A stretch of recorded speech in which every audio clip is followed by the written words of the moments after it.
Nous venons là d'entendre une très belle page d'Évangile. Posez-vous un peu la question, qu'est-ce que c'est que pour vous qu'avoir un esprit impur?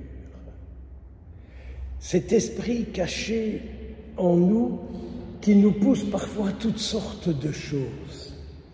On est ici, on est en prière, mais tout d'un coup, il y a des idées qui nous viennent, il y a des images qui nous viennent, il y a des désirs de règlement de compte qui nous viennent.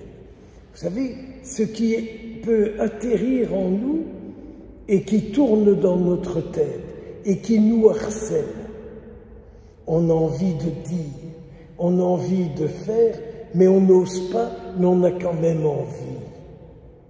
Vous voyez, ces esprits très harcelants comme ça, qui nous poussent à toutes sortes de choses, à prononcer toutes sortes de paroles, à accomplir des gestes que nous n'avons pas envie d'accomplir. Et pourtant, cet esprit est tellement fort en nous que parfois on se laisse aller. Alors ça commence par dire du mal de quelqu'un, d'agresser la personne, de la juger, et ainsi de suite, etc. Alors il ne faut pas jouer à l'ange, parce qu'il n'y a rien de pire que ces cathos qui se disent « Oh mais moi mon père, je n'ai jamais ça ». C'est du mensonge. Qui peut dire qu'il n'est pas à l'intérieur de lui-même blessé par des images qui lui reviennent, par des paroles qu'il a envie de sortir, par des gestes qu'il voudrait accomplir, et qui sait qu'ils ne sont pas bons ni pour lui, ni pour les autres. Donc, notre Seigneur Jésus-Christ voit cela en vous, en moi et en nous.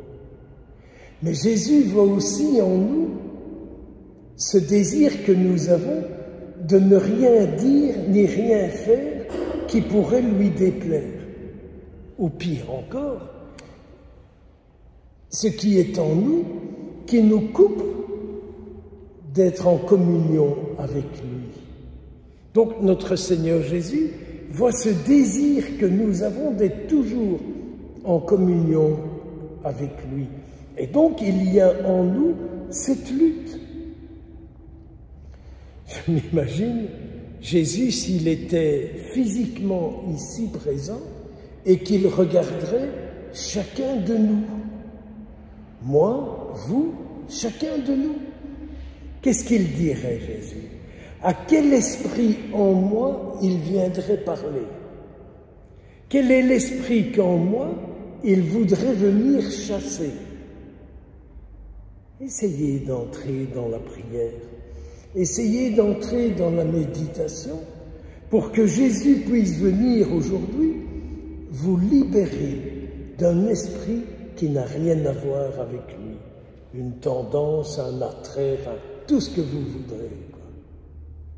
Et cela, vous pouvez le faire d'une manière toute particulière. Nous avons entendu la parole du Seigneur. Dans quelques minutes, nous l'accueillerons sur l'autel. Il sera mystérieusement présent dans le pain et dans le vin. Et puis après, nous le recevrons et nous partirons d'ici avec lui. Regardez un peu quand on quitte l'Église, mais qu'est-ce qui fait que je ne pense plus, ou pas beaucoup, ou très peu, à Jésus que j'ai reçu? Je suis en ordre, j'ai été à la messe, j'ai dit mes prières, j'ai fait mes dévotions, très bien, mais c'est merveilleux, mais c'est merveilleux. Mais ne faudrait-il pas encore un pas de plus? C'est-à-dire que Jésus soit d'une telle manière présent en nous que partout où nous sommes, Jésus aussi puisse être réellement présent et pas au souvenir, j'ai été à la messe et j'ai communié. Non, qu'il soit réellement présent en nous. De la lettre aux Hébreux que nous avons entendue aujourd'hui et dont nous entendrons la lecture tout le temps de cette année impaire que nous venons de recommencer, le temps ordinaire. Dieu lui a tout soumis. C'est-à-dire que Jésus en nous a une telle puissance que rien ne peut lui résister. Ce Jésus, mes sœurs, mes frères, que nous sommes venus accueillir, que nous sommes venus célébrer, que nous recevrons en communion, Dieu lui a mis une telle puissance que rien de ce qui est en moi, qui n'a rien à voir avec lui, ne peut lui résister. C'est toute la question de notre foi qui doit agir, l'importance de la foi dont la lettre aux Hébreux nous parlera également en surabondance. Rien n'est exclu de sa soumission. Et l'auteur de la lettre aux Hébreux, je me demande toujours, qu'est-ce que lui-même il a vécu pour en arriver à une telle force, à une telle conviction? Puissions-nous avoir une foi aussi grande. Prions les uns pour les autres, que tous les croyants aient une force, une foi tellement forte qu'il n'ait plus en eux aucun esprit mauvais qu'ils puissent agir, parler ou être. Pour cela, fréquentons la Vierge Marie, n'est-ce pas cette bonne mère qui nous permettra de nous montrer comment rencontrer Jésus?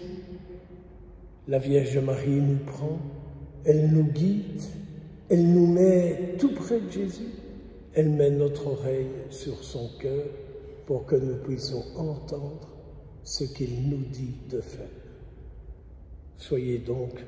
Soyons tous comblés de toutes les grâces et de toutes les bénédictions que le ciel destine à chacun de nous. Au nom du Père, du Fils et du Saint-Esprit.